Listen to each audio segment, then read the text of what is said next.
von alle Siege, jede Tag zu das, neue Podcast zu alle möglichen Themen. War ein Podcast über Köln auf Kölsch.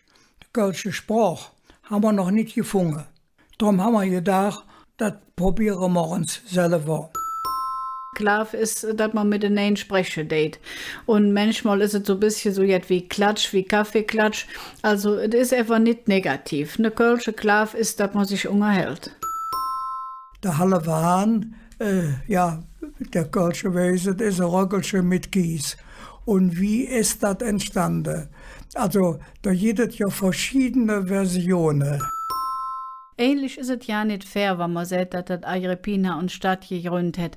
Es war nämlich der Großvater, das war der Agrippa. Und muss man vielleicht ein bisschen ausholen, hier waren ja ähnlich die Gallier. Also, wenn man so will, dem Asterix in Glück.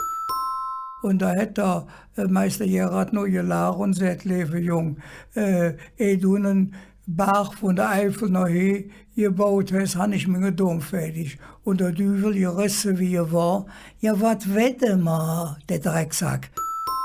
Aber du hast ja auch Ziege erlebt, der Hermann ist 1930 geboren, wo es überhaupt nichts zum Höfele gab. Und rups, alle zwei mit einem kräftigen Deu, haben sie der Hermann Rehn in der Käfig gestoppt und die Tür wieder verrammelt und da stund er dann. Und der Löw, der hätte Futter gesehen. Der hätte dann.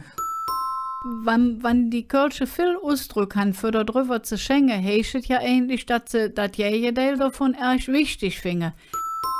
Das war 1945. Man kommen so ja linksrheinisch an, das war ja auch wichtig, wegen der zerstörte Brücke. Und wir klemmen aus dem Zug, und was haben wir gesehen? Der Dom. Der Dom, es stund noch.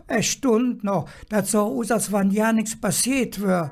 Ich könnte kriechen, wenn ich nicht als Träume in der Augen